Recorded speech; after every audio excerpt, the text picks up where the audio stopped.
How are you all? Welcome to all of you in your own YouTube channel, Pratik English Classes. I hope that all of you must be fine. Hey guys, as all of you can view that today's our topic is present perfect continuous tense as shown on the screen. Okay, so guys, सबसे हम अपने topic को शुरू करने से पहले आज मैं आप लोगों को कुछ थोड़ा मोटिवेट करना चाहता हूँ कि आप पढ़ाई के प्रति थोड़ा मतलब ज़िम्मेदार होइए। आप 9th 10th 11th 12th किसी में भी हैं, आपके लिए ये टॉपिक, ये प्रेजेंट परफेक्ट कंटिन्यूअस जो मैं पढ़ाने जा रहा हूँ काफ़ी ज़्यादा इंपॉर्टेंट होने वाला है। आप लोग इस चीज़ को एग्ज़ाम के व्यू से या किसी भी व्यू से अगर आप इस चीज़ को अच्छे से समझ लेंगे इस वीडियो को देख करके, तो आप, मैं ये गारंटी के साथ कह सकता हूँ दोस्तों कि आपको इतने अच्छे सारी चीज़ें इसमें समझ में आएंगी कि आप खुद तो समझोगे ही, दूसरों को भी समझा सकते हो। कहने का मतलब आप किसी और को भी टेंसेस पढ़ा सकते हो। दोस्तों हमारे इस चैनल पे प्रतीक इंग्लिश क्लासेज नाम से, जो कि यूट्यूब पे आप इसको सर्च करेंगे, फिर फिल्टर में जाकर के जैसे ही आप वहाँ चैनल के ऑप्शन पे जाएंगे तो दूसरे या तीसरे नंबर पे दिखा देगा, वहाँ से आप इस चैनल को ओपन कर सकते हैं। ओके दोस्तों, तो बिना आपका टाइम वेस्ट करे चलिए दोस्तों हम वीडियो को शुरू करते हैं। हमारा आज का टॉपिक है प्रेजेंट परफेक्ट कंटिन्यूअस टेंस। इसके पहले तक हम लोगों ने प्रेजेंट परफेक्ट टेंस तक की पढ़ाई कर चुकी है, तो आज हम प्रेजेंट परफेक्ट कंटिन्यूअस टेंस को देखने वाले हैं। डेफिनेशन देखेंगे हम। डेफिनेशन में जैसा कि देख रहे हैं लिखा हुआ है, the work is going on and starting time of work is also given in this tense. कहने का मतलब यह हुआ कि इसमें काम वर्तमान में जारी रहता है और इसमें काम के शुरू होने का समय भी दिया गया होता है। ओके दोस्तों, हाँ तो चलिए दोस्तों हम चीज़ों को और अच्छे से और आगे बढ़ के अपने टॉपिक को हम समझते हैं। जैसा कि आप लोगों को डेफिनेशन मैं उम्मीद करता हूँ कि समझ में आ गया होगा, तो चलिए हम अब पहचान को देख लेते हैं कि इस टेंस के वाक्य कैसे मिलने वाले हैं हमको। देखिए, पहला अगर हम अंग्रेजी के वाक्य को देखेंगे इस टेंस के, तो उसमें हैज़ बीन या है बीन का यूज ज़रूर हुआ रहेगा और लास्ट में सिंस या फॉर में से किसी एक का यूज मस्ट है, ये मतलब होना ही चाहिए। और बाकी चीज़ें देख लें हम। अगर हिंदी का वाक्य है तो उसको कैसे पहचानेंगे। हिंदी के वाक्य में बीच में कहीं से रहेगा और अंत में रहा है।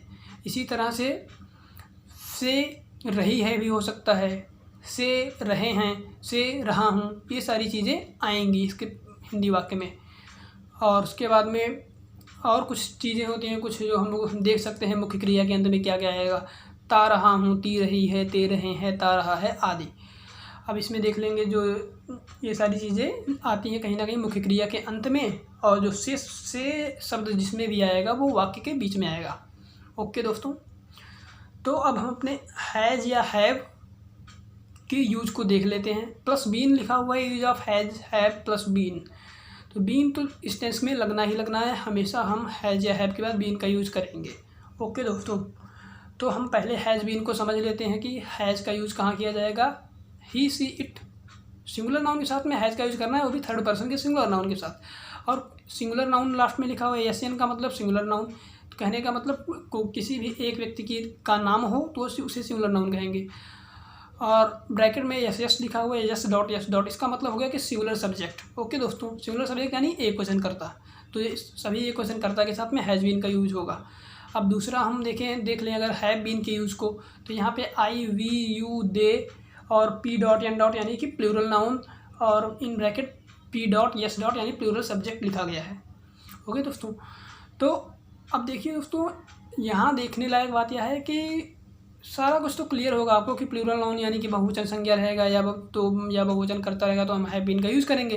वी, यू, दे भी आपको क्लियर होगा क्योंकि वी मतलब हम होता है, प्लूरल है, यू प्लूरल है, दे का मतलब वे, ये भी प्लूरल को दर्द दिखाता है। बट यहाँ हमें देखने वाली चीज़ ये है कि आई लिखा हुआ है। आई का मतलब क्या होता है, मैं जो है जाहिर सी बात है किसी एक ही व्यक्ति के लिए यूज़ किया जाएगा ना मैं का प्रोनाउन को, लेकिन इसके साथ हैव का यूज़ क्यों किया जाता है इस पर ध्यान देने वाली बात है। तो चलिए इसको हम समझ लेते हैं।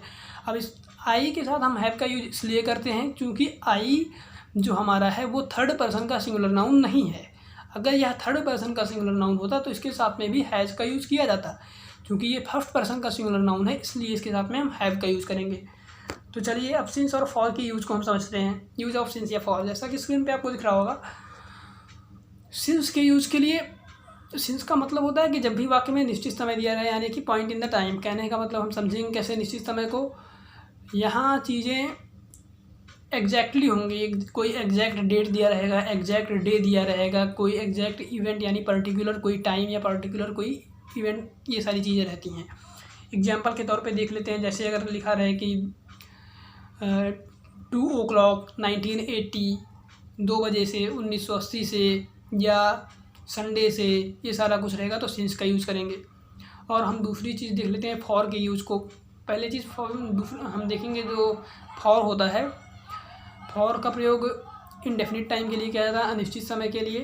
एग्जाम्पल में देख लें, जैसे 2 घंटे से यानी 2 आवर्स, 3 डेज 3 दिनों से, 4 मंथ्स 4 महीनों से, 5 ईयर्स 5 वर्षों से। ओके दोस्तों, चलिए अब आगे बढ़ते हैं। हम अपने रूल्स ऑफ ट्रांसलेशन को सीधे समझते हैं डायरेक्ट। हमारा पहला होता है अफर्मेटिव सेंटेंस यानी सकारात्मक वाक्य। ये आप सबको मैंने काफ़ी बार समझाया है, इसमें ज़्यादा कुछ समझाने की ज़रूरत नहीं है। सीधे हम रूल को देखते हैं। सब्जेक्ट हम पहले लगाएंगे, प्लस हैज या हैव में से चूज़ करेंगे सिंगुलर प्लूरल सब्जेक्ट के अनुसार। फिर बीन लगाएंगे, फिर वर्ब की फर्स्ट फॉर्म में आईएनजी, उसके बाद ऑब्जेक्ट, उसके बाद सिंस या फॉर में से वो टाइम के अनुसार, अगर डेफिनिट है तो सिंस और इनडेफिनिट है तो फॉर, यानी कि ओके दोस्तों। चलिए नेगेटिव के रूल को देख लेते हैं। नेगेटिव में सारा कुछ वैसे ही रहेगा, बस सब्जेक्ट हैज या हैव, और मतलब हैज या हैव में से कोई एक, और बीन, इन दोनों के बीच में नॉट आ जाएगा, बाकी सारा का सारा ऊपर की तरह रहेगा। तीसरा रूल देख लेते हैं इंट्रोगेटिव सेंटेंस का।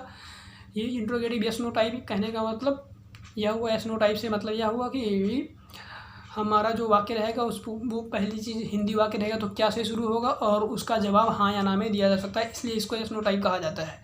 तो इसमें सबसे पहले हेल्पिंग वर्ब का यूज़ किया जाता है, तो इस टेंस में हमारा हेल्पिंग वर्ब हैज या हैव रहेगा, तो इन दोनों में से सब्जेक्ट के अनुसार हम चूज़ कर लेंगे।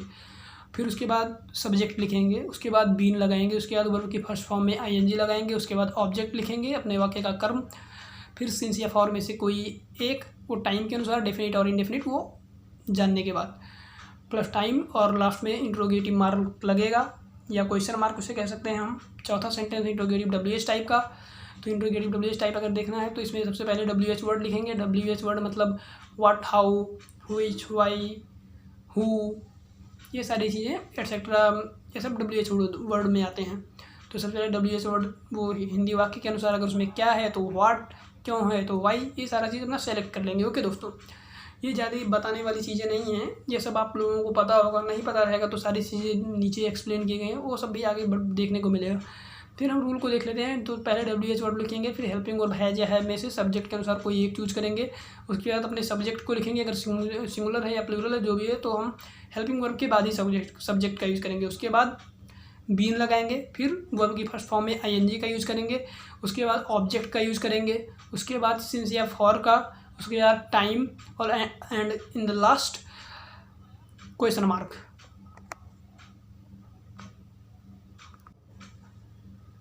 तो ये हो गया इंट्रोगेटिव डब्ल्यूएच टाइप का रूल।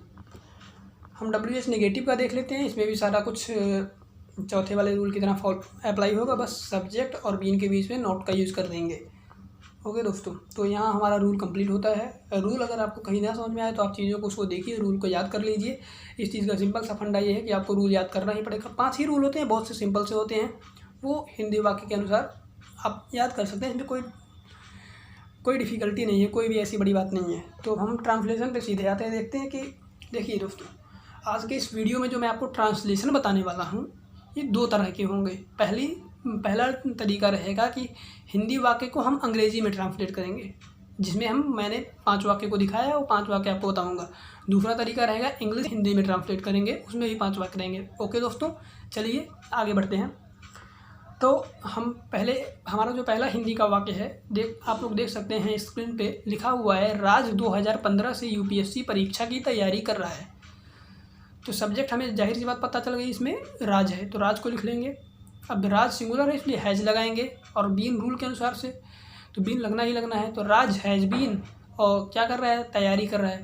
तैयारी करने की इंग्लिश प्रिपेयर होती है। अब चूँकि यहाँ पे उसमें आईएनजी लगानी है तो यहाँ प्रिपेयरिंग हो जाएगी।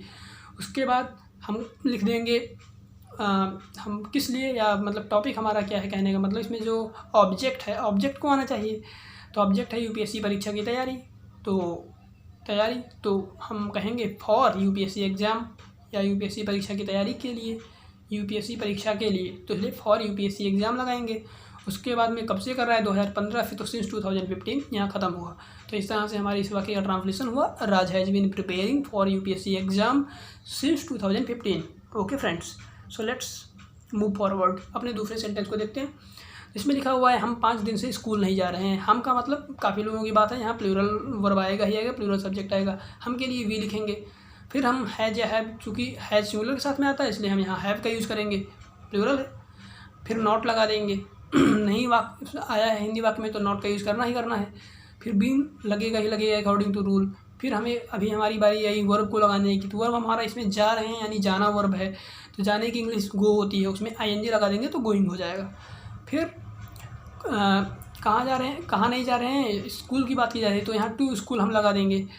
बाकी चीज़ें कब से नहीं जा रहे हैं, 5 दिन से, ये टाइम दिया हुआ है तो 5 दिन चूँकि इंडेफिनिट टाइम है इसलिए हम इसके पहले फॉर का यूज़ करेंगे और 5 डेज आगे लिख देंगे। तो इस तरह से इसका ट्रांसलेशन बना we have not been going to school for 5 days. Okay दोस्तों, अब हम देखते हैं अपने तीसरे वाक्य को, जिसमें लिखा हुआ है क्या वे 4 बजे से खेल के मैदान में या खेल के मैदान में क्रिकेट खेल रहे हैं। तो इसके लिए जो ट्रांसलेशन करेंगे हम, वे का इंग्लिश दे होता है, सबको पता है, और चूँकि दे होता है इसलिए हैव लगाया जाएगा यहाँ पे। तो पहले हैव, फिर सब्जेक्ट दे, फिर बीन, फिर खेल रहे हैं, काम हो रहा है हमारा खेलने का, तो खेलने की इंग्लिश प्ले होती है तो उसमें आईएनजी लगाएंगे, प्लेइंग। उसके बाद हम लिखेंगे हम ऑब्जेक्ट, क्या खेल रहे हैं, क्रिकेट खेल रहे हैं, इसलिए क्रिकेट को लिखेंगे। उसके बाद में कहाँ खेल रहे हैं, खेल के मैदान में, तो इन द प्लेग्राउंड लगा देंगे। फिर टाइम दिया हुआ है 4 बजे से, तो 4 बजे जो कि निश्चित समय है, निश्चित समय है इसलिए इसके लिए आगे हम सिंस का यूज़ करेंगे, तो सिंस 4 o'clock। तो इस तरह से इसका जो ट्रांसलेशन हुआ उसको हम ये समझेंगे कि have they been playing cricket in the playground since 4 o'clock। Okay friends, अब हम अपने अगले यानी चौथे वाक्य को देखते हैं, जिसमें लिखा हुआ है राधा को कृष्ण की सबसे अच्छी प्रेमिका युगों युगांतर से क्यों माना जाता है जबकि वो उनकी पत्नी नहीं है। तो देखिए दोस्तों, इसमें से आया हुआ है और ये जो जाता है मैंने लिखा है, इसको हम जा रहा है भी कर सकते हैं। यहाँ एक थोड़ी सी फॉल्ट है, इसको जा रहा है रहेगा, आप ये जा रहा है समझिएगा। ओके दोस्तों, तो इसलिए हम यहाँ पे according to present perfect continuous tense सबसे पहले अपने चूँकि ये क्यों आया है इसमें WH वर्ड से, तो क्योंकि इंग्लिश लिखेंगे वाई। उसके बाद में राधा की बात की, राधा सिंगुलर सब्जेक्ट है, आप सबको पता है, तो इसलिए हेल्पिंग और हैज़ का यूज होगा। उसके बाद दोस्तों राधा अगर हमको देखना है तो कहने मतलब जो सब्जेक्ट है राधा है, तो राधा सब्जेक्ट लिख देंगे। उसके बाद बीन लगा देंगे। फिर नोइंग या बिलीविंग में से कुछ भी लगा सकते हैं, क्योंकि माना जाता है कहने का मतलब कंसीडरिंग नहीं लिखेंगे यहाँ पे हम। राधा को जाना जाता है ये भी हो सकता है, या राधा को कृष्णा की सबसे अच्छी प्रेमिका के रूप में माना जाता है ये भी कह सकते हैं। तो इसलिए नोइंग या बिलीविंग में से किसी एक वर्ब को लगाएंगे। अब किस रूप में उन्हें माना जाता है, कृष्ण की सबसे अच्छी प्रेमिका के रूप में, तो एज कृष्णा बेस्ट बिलव्ड लिख देंगे आगे। फिर यहाँ समय दिया हुआ युगो युगांतर से, कहने का मतलब काफ़ी युग से, हाँ, जैसे फॉर मेनी एजेस हम लिख देंगे यहाँ पे। उसके बाद बात आती है जबकि वो उनकी पत्नी नहीं है, वाक्य में लिखा हुआ है, तो इसके लिए इफ़ या व्हेन हम लगा देंगे बीच में। फिर सी इज़ नॉट हिज वाइफ। अब यहाँ देखिए दोस्तों, मैंने शॉर्ट में करने के लिए इजंट लिख दिया है, क्योंकि इज़ के ऊपर आफ्टर फिर आके एन टी लिखेंगे तो वो इजंट यानी इज नॉट को ही दिखाता है। अब 7वां वाक्य मतलब 5वां वाक्य अपना देखते हैं। एक छोटा सा कार्य करने में विवेक इतना अधिक समय कैसे लगा रहा है। हमारा जो सेंटेंस है हिंदी का वो ये है दोस्तों, इसमें कैसे आ गया है, कहने का मतलब ये WH टाइप का ही है। अब चूँकि इसमें कहीं नहीं वहीं नहीं आया है इसलिए ये WH इंट्रोगेटिव टाइप है। अब WH इंट्रोगेटिव टाइप के हिसाब से सबसे पहले हम WH वर्ड को लिखते हैं। तो इसमें हमारा जो हिंदी वाक्य इसमें प्रश्नवाचक शब्द कैसे है, तो कैसे की इंग्लिश हाउ होती है, तो सबसे पहले उसको लिखेंगे। अब यहाँ हमारा जो सब्जेक्ट है वो विवेक है, तो विवेक सिंगुलर सब्जेक्ट है इसलिए यहाँ पे हम हैज़ को चूज़ करेंगे हाउ के बाद। फिर हम विवेक सब्जेक्ट है तो विवेक को लिखेंगे, फिर बीन लगाएंगे अकॉर्डिंग टू रूल। फिर टेकिंग या मिसयूजिंग लिख सकते हैं। टेकिंग समय लगाने का मतलब टेकिंग भी लिख सकते हैं, मिसयूजिंग इसलिए लिख सकते हैं क्योंकि यहाँ पे वो छोटे से काम में ज़्यादा समय लगा रहा है, कहीं ना कहीं वो अपने समय की बर्बादी कर रहा है, तो मिसयूजिंग भी यूज़ किया जा सकता है। अब बाकी अधिक समय तो मच टाइम लिख देंगे। उसके बाद में क्या है, एक छोटे से कार्य करने में, तो for doing a small piece of work. Okay friends, I hope कि आपको सारी चीज़ें एकदम अच्छे से क्रिस्टल एंड क्लियर समझ में आ रही होंगी। तो इस तरह से हमारा इसका जो ट्रांसलेशन हुआ वो हो गया, how has Vivek been taking और misusing much time for doing a small piece of work. चलिए अब हम ट्रांसलेशन जो पढ़ रहे थे इसको इंग्लिश टू हिंदी में देख लेते हैं। हमारा जो पहला सेंटेंस है उस पर लिखा हुआ है, literacy rate has been increasing year by year since 1951 in India. तो दोस्तों कहने का मतलब ये कि लिटरेसी, हम सीधे हमको हिंदी में ट्रांसलेट करना है तो वर्ड बाय वर्ड का हम पहले हिंदी निकालते हैं। लिटरेसी रेट का मतलब होता है साक्षरता दर, ये आपको याद करना पड़ेगा। और साक्षरता दर का मतलब होता है किसी भी देश में कितने लोग शिक्षित हैं, ये इस चीज़ को दिखाता है। ओके फ्रेंड्स, हाँ तो हम बात कर रहे थे, पहले वर्ड टू वर्ड मीनिंग समझते हैं। लिटरेसी रेट लिखा हुआ है उसका मतलब साक्षरता दर होता है। जैसा कि मैंने आपको पहले बताया, साक्षरता दर मतलब किसी भी देश में कितने लोग शिक्षित हैं, इस चीज़ को जब परसेंटेज या दर में दिखाया जाता है तो उसको लिटरेसी रेट कहते हैं। कहने का मतलब साक्षरता दर। अब चीज़ें यहाँ लिखी हुई हैं आगे, हैज़ बीन तो और इंक्रीजिंग लिखा हुआ है तो बढ़ रही है, सीधा सीधा मतलब निकल रहा है। अब हैज़ बीन लगा है, प्रेजेंट परफेक्ट कंटिन्यूअस के हिसाब से लगा हुआ है। और लिटरेसी रेट कहीं ना कहीं ये भी है, एक सिंगुलर ही सब्जेक्ट को दर्शाता है, इसलिए हैज़ लग गया। बाकी ईयर बाई ईयर है तो उसका मतलब साल दर साल होता है। सिंस 1951 यानी 1951 से, इन इंडिया यानी कि भारत में। अब इसको जब हम हिंदी में लाएंगे तो एक प्रॉपर सेंटेंस बन जाए, इसलिए थोड़ा इसमें मतलब हम चीज़ों को चेंज करेंगे तभी ये प्रॉपर सेंटेंस हिंदी का बनेगा। तो हम इसमें देखिए दोस्तों, सबसे पहले हम क्या कर सकते थे कि इसको भारत में अगर लास्ट में दिया हो तो हम उसको लास्ट में भी लिख सकते थे। उसका देखिए दोस्तों तरीका, अगर हम इसको देखें तो पहला तरीका तो यह है कि साक्षरता दर सन 1951 से साल दर साल भारत में बढ़ रहा है, ऐसा भी कर सकते हैं। या भारत में साक्षरता दर सन 1951 से साल दर साल बढ़ रहा है, ये भी लिखा जा सकता है। हमारा दूसरा सेंटेंस है, people have not been getting aware to follow the guideline issued by government against covid for some days even after knowing its dangerousness. Okay दोस्तों, इसमें सबसे पहले पीपल का मतलब क्या होता है, लोग। हैव वो लोग के लिए, लोग हैं, काफ़ी लोग हैं, इसलिए हैव यूज़ किया गया। नॉट आ गया मतलब कि ये नेगेटिव सेंटेंस का वाक्य है, ठीक है दोस्तों।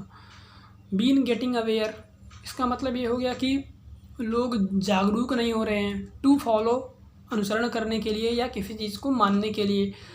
द गाइडलाइन, गाइडलाइन का मतलब कि दिशा निर्देश हम समझ सकते हैं। इशूड बाई गवर्नमेंट यानी कि सरकार के द्वारा जो भी दिशा निर्देश बताए गए हैं या जारी किए गए हैं। अगेंस्ट कोविड यानी कि कोरोना के विरुद्ध। फॉर सम डेज, कुछ दिनों से। इवन आफ्टर नोइंग इट्स डेंजरनेस का मतलब कि इसके खतरे को जानने के बावजूद भी। तो ट्रांसलेशन इस तरह से इसका बनेगा, लोग कुछ दिनों से सरकार द्वारा कोरोना के विरुद्ध जारी किए गए दिशा निर्देशों का पालन करने में इस खतरे को जानने के बाद भी जागरूक नहीं हो रहे हैं। तो इस तरह से दोस्तों हम अपने दूसरे सेंटेंस को देख चुके हैं। इसका ट्रांसलेशन जो बना हिंदी का वो यह हुआ, लोग कुछ दिनों से सरकार द्वारा कोरोना के विरुद्ध जारी किए गए दिशा निर्देशों का पालन करने में इसके खतरे के जानने के बाद भी जागरूक नहीं हो रहे हैं। तीसरे वाक्य को देखते हैं, have we been helping to the helpless and poor persons since the last 4 years। क्योंकि यहाँ इंट्रोगेशन मार्क लगा है, यस नो टाइप का सेंटेंस है, हैव हेल्पिंग वर्ब पहले आया है तो इससे हम समझ सकते हैं तो इसको अब हम यहाँ लगाएंगे। जाहिर सी बात है, जब यस नो टाइप होता तो हिंदी हम वाक्य हम शुरू किससे करते हैं, क्या से। तो सबसे पहले क्या लिखेंगे, फिर यहाँ वी आया है तो वी के लिए हम या हम लोग कुछ भी लिख सकते हैं, तो इसलिए यहाँ मैंने हम लोग लिखा है। फिर यहाँ है, बात की जा रही है किन लोगों की, हेल्पलेस एंड पुअर पर्सन्स यानी असहाय एवं गरीब लोगों की बात की जा रही है। तो इस चीज़ से हम यहाँ समझेंगे कि पुअर पर्सन्स एंड हेल्पलेस हैं, कहने का मतलब असहाय एवं गरीब इसकी हिंदी होती है। बाकी ट्रांसलेशन कैसे बनेगा देख लेते हैं। क्या वी की बात की जा रही है, हम लोग लिख देंगे हेल्पलेस एंड पुअर पर्सन्स यानी असहाय एवं गरीब लोगों की। और सिंस द लास्ट 4 years पिछले 4 सालों से हेल्पिंग आ गया है, हेल्पिंग यानी सहायता कर रहे हैं, तो उसकी इंग्लिश हो गई सहायता कर रहे हैं, तो वही हम हिंदी में लिख देंगे यहाँ पे सहायता कर रहे हैं। उस इंग्लिश का मतलब यही तो निकल रहा है, से सहायता कर रहे हैं। तो इस तरह से इसका जो ट्रांसलेशन बना हुआ यह हुआ क्या हम लोग असहाय एवं गरीब लोगों की पिछले 4 सालों से सहायता कर रहे हैं। अपना चौथा सेंटेंस देखते हैं। इसमें लिखा हुआ है why has Anushka Sharma not been acting in any movie for some months. इसका मतलब हो गया कि हमारा सब्जेक्ट अनुष्का शर्मा, तो पहले हिंदी वाक्य में अनुष्का शर्मा को लिखेंगे। समय दिया हुआ है पिछले कुछ महीनों से, तो फॉर सम मंथ्स लिखा हुआ है यानी कि कुछ महीनों से, तो इसलिए हम यहाँ पे लिखेंगे अनुष्का शर्मा पिछले कुछ महीनों से। और not acting in any movie का मतलब किसी भी फिल्म में या किसी भी मूवी में, तो अनुष्का शर्मा पिछले कुछ महीनों से किसी भी फिल्म में और क्या नहीं कर रही हैं। एक्टिंग का मतलब अभिनय करना होता है, आप सबको पता होगा, तो इसलिए लिखेंगे अभिनय। और रही है आना चाहिए तो लास्ट में आएगा अभिनय। और वाई है तो यहाँ हम लिख देंगे क्यों। फिर नॉट है तो नहीं, फिर कर रही है तो आएगा अभिनय करना, तो कर रही हैं। तो इस तरह से इसका जो ट्रांसलेशन बना वो हो गया अनुष्का शर्मा पिछले कुछ महीनों से किसी भी फिल्म में अभिनय क्यों नहीं कर रही हैं। हमारा जो 5वां वाक्य है why have some people been fighting with one another for some days on the name of religion. इस तरह से हमारा जो ट्रांसलेशन इसका बनेगा सम पीपल मतलब कुछ लोग, उसके बाद फॉर सम डेज यानी कुछ दिनों से, on the name of religion यानी धर्म के नाम पर, और फाइटिंग विथ वन अनदर एक दूसरे से लड़ रहे हैं। और वाई आया है तो क्यों, इतना लिखना रहेगा हमको। अब इस तरह से जो हम अपने वाक्य को जब अरेंज करेंगे हिंदी वाक्य को, तो इसका जो ट्रांसलेशन बनेगा वो यह होगा कुछ लोग कुछ दिनों से धर्म के नाम पर एक दूसरे से क्यों लड़ रहे हैं। अब हम यहीं पे दोस्तों हमारा वीडियो ख़त्म होता है, हमारा वीडियो आज का यहीं कंप्लीट होता है। Okay friends, so thanks for watching the full video. Like share and subscribe the channel, और इस वीडियो को आप ज़रूर लाइक करें दोस्तों। इस वीडियो में मैं आप लोगों के लिए थोड़ा एक टास्क रख रहा हूँ, क्योंकि मुझे ही मोटिवेशन की ज़रूरत होती है, सारा कुछ किया जा रहा है, इसलिए जो है दोस्तों इस वीडियो में लाइक 20 लाइक का रखते हैं। बाकी आप जितना कर सकते हैं उतना कीजिए फ्रेंड्स, क्योंकि अभी तक का चैनल पे ज़्यादा से ज़्यादा 10 लाइक किसी वीडियो पे आ जाते हैं। तो कहने का मतलब ये है कि 20 लाइक्स में एम रखते हैं और उसको आप कंप्लीट कीजिए। हमारा एम आज की इस वीडियो का ये है। Thank you, bye bye, take care all of you.